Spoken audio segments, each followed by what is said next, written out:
Valorisation des données. Au fil de 2 décennies, on m'a dit que ce sont des milliers, des millions, des milliards de données par an qui sont ainsi remontées via les capteurs par l'entremise des robots dont Anthony vient de nous parler. Maintenant, la question est, qu'est-ce que j'en fais? Est-ce que trop de données tue la donnée? Comment je vais les valoriser et à quelle fin?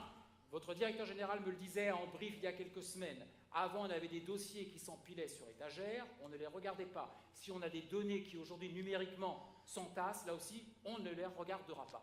Donc, trouver la donnée, la qualifier, la hiérarchiser, la valoriser, on va évoquer ça.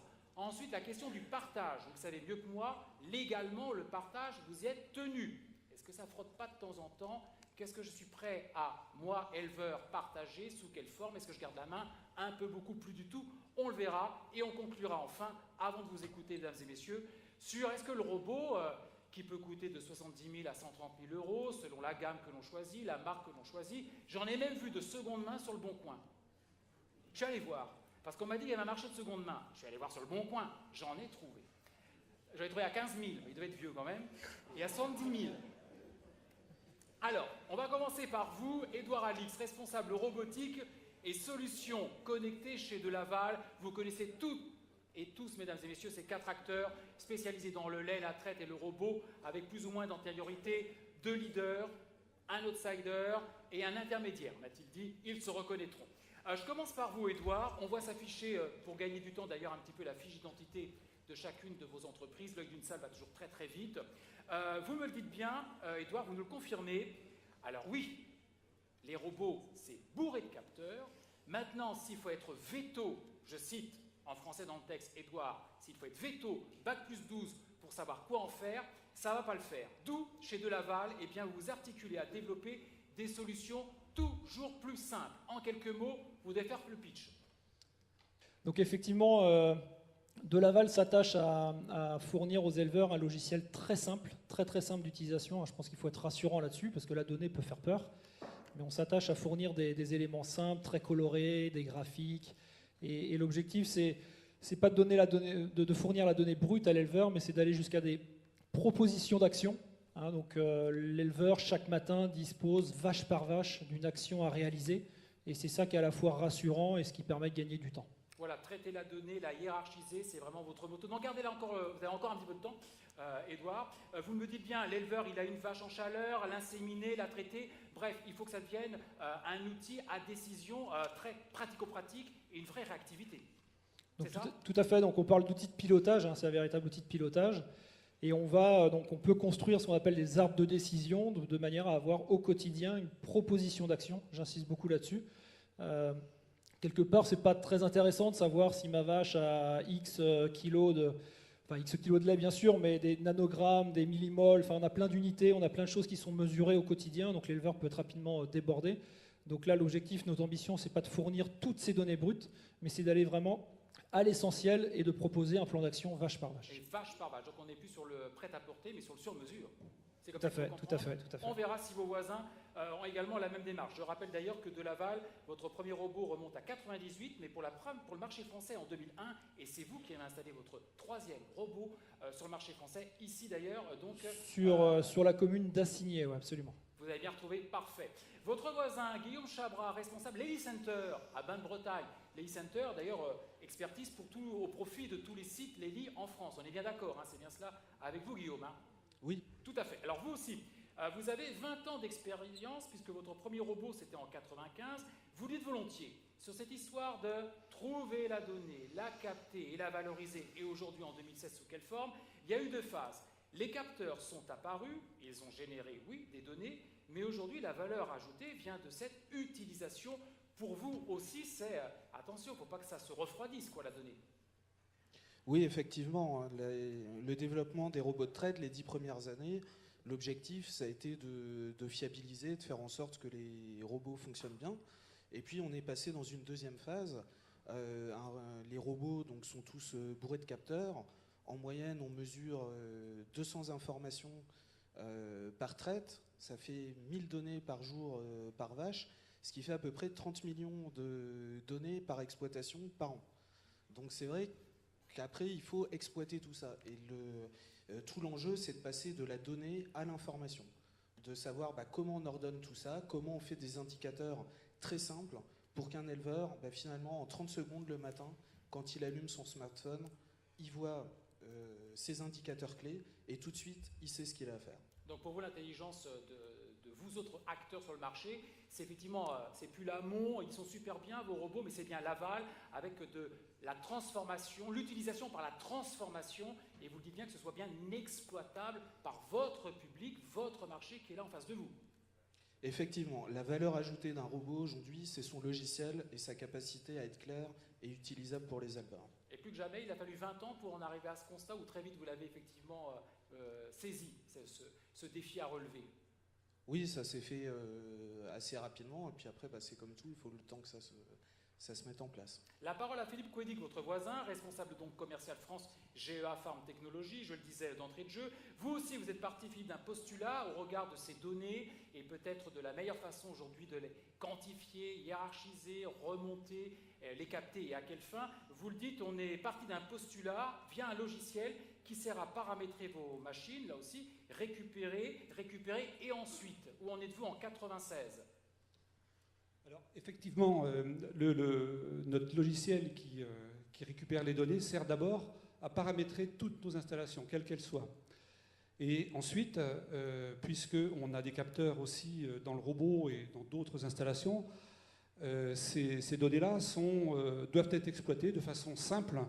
Et c'est la gageure un petit peu, c'est-à-dire d'arriver à donner à l'éleveur quelque chose de simple plutôt que des listes qui soient compliquées à exploiter. L'objectif, c'est vraiment de lui donner quotidiennement, et vache par vache, les éléments qui vont être nécessaires pour la conduite de son troupeau.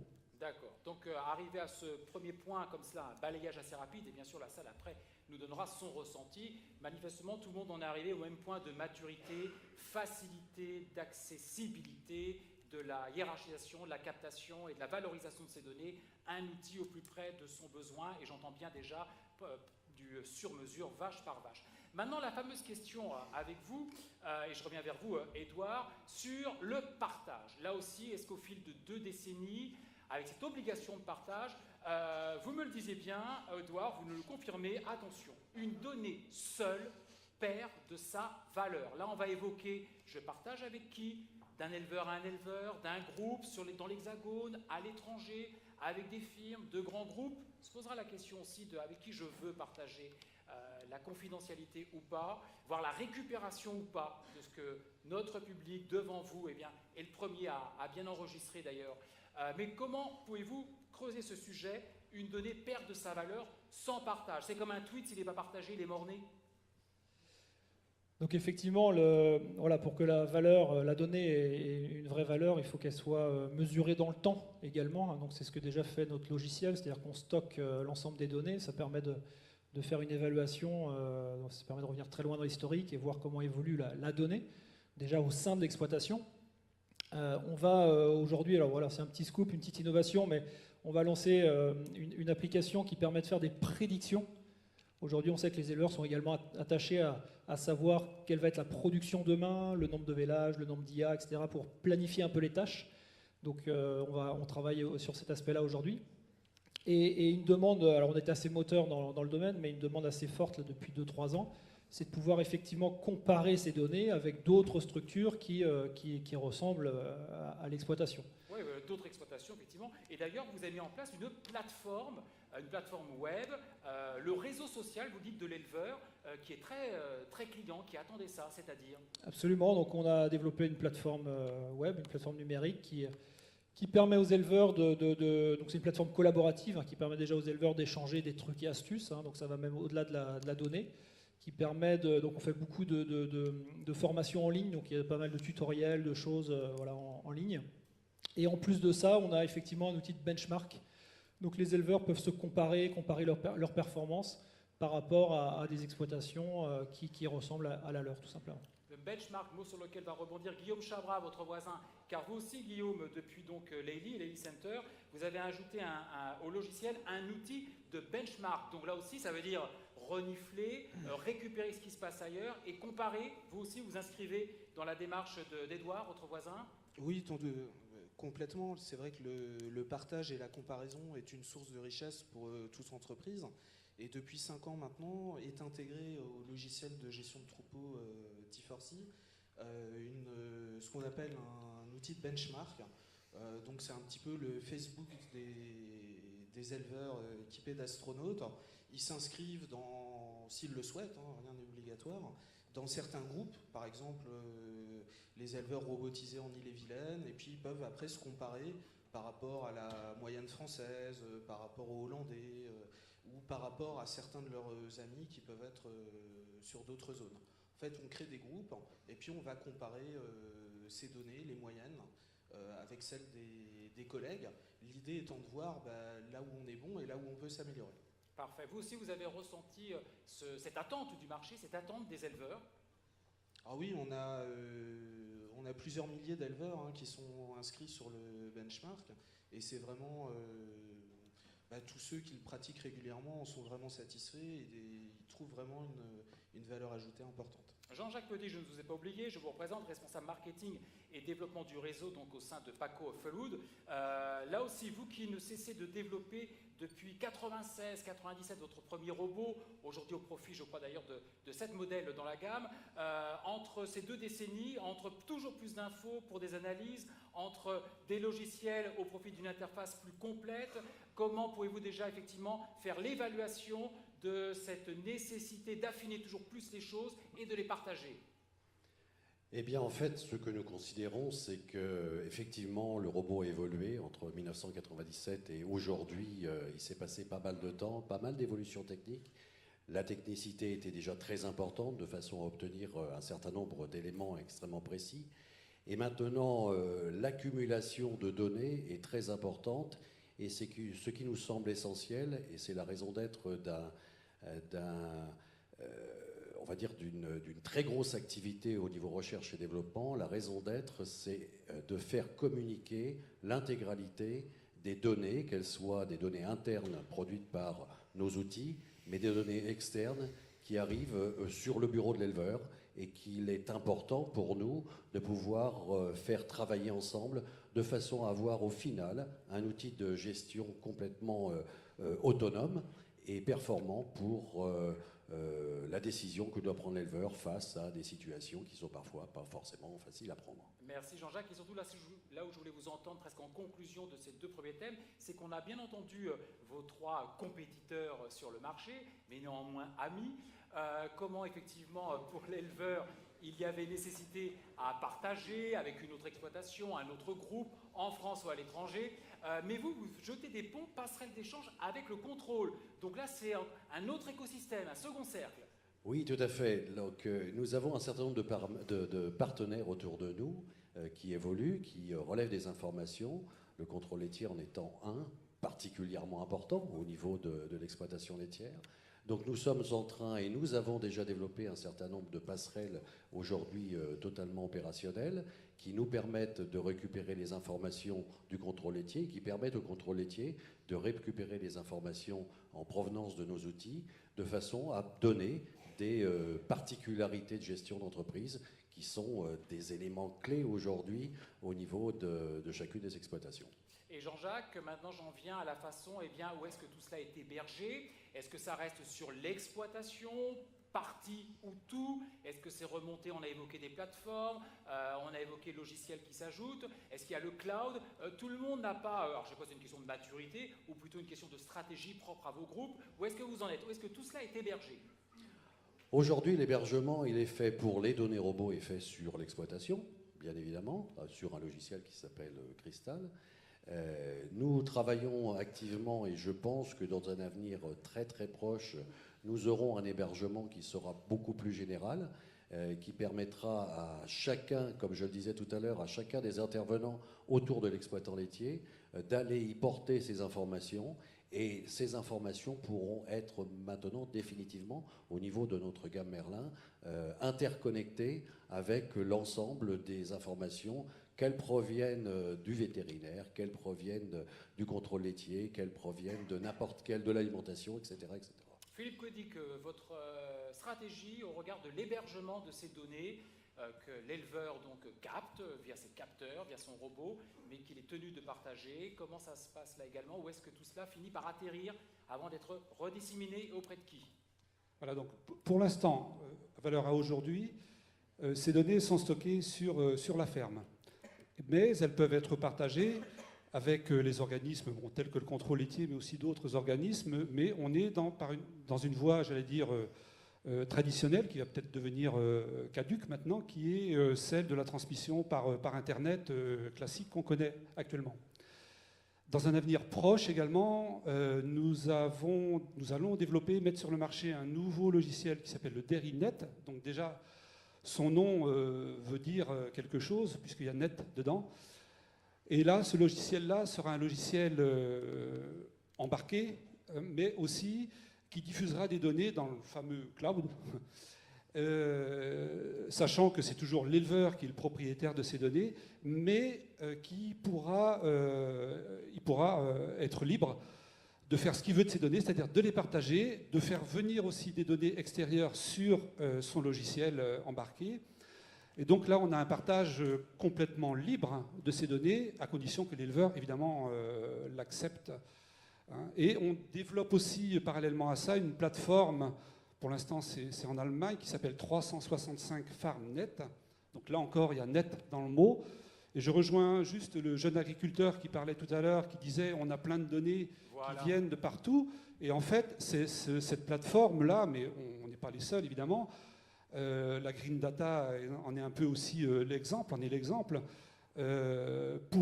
cette plateforme-là pourra héberger et donc créer des benchmarks, comme on dit maintenant, utiles à l'éleveur. Donc c'est en ça que les données, à notre avis, vont servir. En tout cas, elles doivent être vraiment largement partagées pour que ça serve à des éleveurs qui sont déjà experts, pour qu'ils deviennent, comme on a dit tout à l'heure, super experts. Merci à vous. Guillaume, je crois que vous n'êtes pas loin, vous aussi, de partager le point de vue de Philippe. Je reste, attention, dépositaire, en tout cas, j'ai contrôle sur mes données, je partage sous la forme que je veux, réflexion par rapport et réaction par rapport à Philippe. Oui, effectivement, la difficulté dans le partage de données, c'est de voir qui en est propriétaire et quelles en sont les incidences, quoi. Et du coup, c'est assez difficile d'ouvrir comme ça les portes à tout le monde, puisque, comme je le disais tout à l'heure, 30 millions de données par an par ferme, ça peut aussi avoir une certaine valeur marchande, quoi. Ouais, on va revenir sur cette question d'ailleurs. Est-ce que je la monnaie ou est-ce que j'en fais bénéficier finalement le groupe, la communauté à laquelle j'appartiens? Là aussi, les retours de notre public devant vous nous importent beaucoup. Enfin, Edouard, vous aussi, c'est hébergé où, sous quelle forme? Qu'est-ce qui reste sur la ferme? Qu'est-ce qui en sort? Selon quelles conditions? Donc on est dans la même mouvance, je dirais. Donc les données sont stockées sur la ferme. On est très attaché à ce que ce soit l'éleveur qui reste propriétaire en plus des données. Par contre, ça nécessite derrière de sécuriser les choses. Donc on a un système de sauvegarde automatique, on a des choses très, très sécurisant pour l'éleveur, parce que si jamais on a un problème informatique, c'est vrai que sans base de données, on ne fait plus rien aujourd'hui. Donc voilà, on prend un maximum de sécurité sur cet aspect-là. Mais les données sont bien stockées sur la ferme, et après, on a des outils, des plateformes où l'éleveur peut, de son initiative, envoyer, partager, comparer les données, mais c'est lui qui reste effectivement décideur et propriétaire des données. Parfait, je reste sur vous pour le troisième item de ce tour de table, donc assez rapide. Maintenant, vous avez tous des produits Supra, voilà, optimum, efficients, qui d'ailleurs ont pu évoluer au fil des gammes, qui sont étoffés. Je disais 7 modèles chez l'un d'entre vous, chez Jean-Jacques, je crois me souvenir. Certains d'entre vous, donc premier robot il y a déjà plus de 20 ans, pour la France ou ailleurs d'ailleurs dans le monde. Maintenant se pose quand même la question. Les éleveurs nous le diront, quelquefois c'est normal, on achète un équipement, on veut rêver, on peut quelquefois d'ailleurs acheter quelque chose qui est suréquipé. Au final, quelle sera l'exploitation que je vais véritablement en faire? Là aussi, il y a peut-être des ajustements à faire, on écoutera bien sûr la salle. La question est la suivante, est-ce que aussi performant que soit le robot version 2016, qu'importe chez l'un de vous quatre, est-ce qu'aujourd'hui, je remets les clés à ces dames et à ces messieurs, qui ne sont peut-être pas encore équipés d'ailleurs, même si on a vu 76% des nouvelles installations. Voilà, je remets les clés, hop, tout en main. Ou est-ce que plus que jamais, tout de même, il y a encore la dématérialisation qui peut faire, voire la technologie qui peut effrayer, et plus que jamais, le conseiller Ellipse a une vraie valeur ajoutée. Votre point de vue, Édouard, sur la question. L'un d'entre vous m'a dit, nous, on ne sait pas tout faire. On a de très bonnes concessions, d'ailleurs sur le 35, pour le 44, le 35 et le 53. On a de très bons services après-vente, mais on n'a pas l'œil sur l'élevage de l'éleveur. Et ça, il n'y a que le conseiller Ellipse qui l'a. Point de vue, Édouard. Le point de vue d'un point de vue constructeur, hein, il y a deux options qui s'offrent à nous. Soit on internalise le service, on pourrait l'imaginer, hein, on internalise tout ça, on apporte une solution clé en main, soit on l'externalise. Nous, on a fait le choix de l'externaliser et de laisser la place aux spécialistes, puisque l'arrivée d'un robot de traite sur une installation touche pas mal bouleverse un peu les choses et touche beaucoup d'éléments comme l'alimentation, la repro, le suivi d'élevage, l'organisation du travail. Enfin, il y a plein de paramètres à analyser et sur lesquels il faut être attentif. Et notre vision, c'est qu'il y a des spécialistes probablement plus compétents que nous pour le faire, donc on préfère passer la main. Alors on travaille en partenariat, hein, c'est important que le constructeur ou le concessionnaire soit impliqué, soit travaille en binôme avec les spécialistes, mais notre parti pris, c'est de travailler bien volontiers avec Ellipse, avec des nutritionnistes, avec des vétérinaires, bref, toutes les personnes compétentes qui peuvent aider l'éleveur. Guillaume, votre point de vue là aussi, est-ce que le robot, votre marque, peut tout faire, ou est-ce que rien ne remplacera l'observation d'un conseiller sur le terrain depuis la ferme auprès de l'éleveur? Sans langue de bois, on veut entendre des choses vraies et justes. Moi, je dirais que ça dépend un petit peu ce qu'on attend de son robot, quoi. Si on veut juste traire ses vaches, c'est vrai qu'aujourd'hui, les logiciels sont super simples. Bon, on peut y arriver sans conseil. Par contre, on va utiliser peut-être le robot à 50% de ses capacités. Après, nous, l'objectif, donc moi, je ne suis pas constructeur, là, je suis plutôt le distributeur local, c'est de faire en sorte que nos clients, eh bien, ils utilisent, qu'ils tirent le maximum de valeur ajoutée de leur robot. Et à ce sujet, donc, on a 2 conseillers élevage dans l'Elly Center, mais qui sont, on va dire, spécialisés sur le robot et pas forcément sur l'élevage en général. Donc là, on aide particulièrement l'éleveur en l'accompagnant à la mise en route et puis après ponctuellement par la suite. Ceci dit, c'est pour moi complètement complémentaire par rapport au conseiller Ellipse qui lui a une vision plus globale de l'élevage. Merci. Pour résumer, je dirais, nous on peut s'occuper de la tactique et le conseiller Ellipse, il s'occupe de la stratégie. Je crois que votre voisin Jean-Jacques partage de la tactique à la technique. Jean-Jacques, vous me le confirmiez il y a quelques jours, on a un regard technique, voilà, c'est ce qu'on sait faire, oui, de la technique, mais le regard sur le troupeau, on ne l'a pas, c'est le conseiller Ellipse avec l'éleveur. Absolument, je pense qu'à chacun son métier, comme on dit. Nous avons au niveau de la société Fuelwood une équipe qui travaille très fort sur l'évolution des produits, sur la technologie, sur les objets connectés, comme on parlait tout à l'heure, sur tous les éléments qui vont faire que le produit va correspondre à des besoins et à une attente. Mais ces besoins et ces attentes, elles sont, comme le disait mon confrère de chez Delaval tout à l'heure, elles sont aussi liées à la structure d'une entreprise. Or, des organisations comme la vôtre, Ellipse, accompagnent l'éleveur bien en amont de notre intervention et de notre arrivée pour mettre à disposition un produit, et l'accompagne bien en avant. Ça veut dire que vous connaissez l'élevage, vous connaissez la structure, vous connaissez les éventuelles difficultés qu'il y a pu y avoir depuis un certain temps, vous savez quelles sont les progressions qui vont être apportées dans cet élevage-là, et quand on arrive avec une révolution, parce que c'est une révolution en robot, c'est évident qu'entre une technique pas manuelle, une technique traditionnelle, on va dire, et une technique robotisée, c'est totalement une révolution. Eh bien, il faut quelque part avoir des gens qui soient préparés.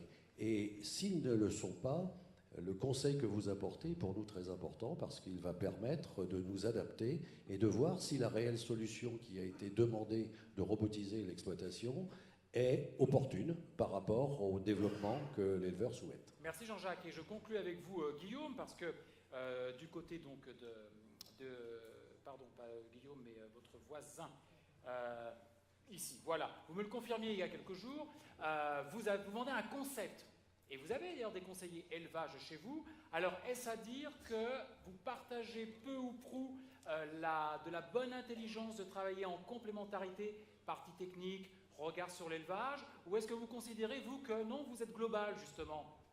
Non, ça me paraît très idyllique. Non, chez GEA, on a effectivement des gens qui sont compétents en matière d'élevage, mais ils sont peu nombreux. On a aussi un réseau de distributeurs qui peuvent avoir des compétences en élevage, mais leur métier premier, et notre métier premier, c'est de fabriquer des machines et de les vendre. Et nos distributeurs, c'est de les installer et de les faire fonctionner. Donc, nous, on n'a pas la prétention, comme mon voisin me disait tout à l'heure, de pouvoir apporter à tous les éleveurs à qui on vend ou on va vendre des robots, j'espère, ces conseils en élevage, là, parce qu'il y a vraiment besoin de conseils très précis, très pointus.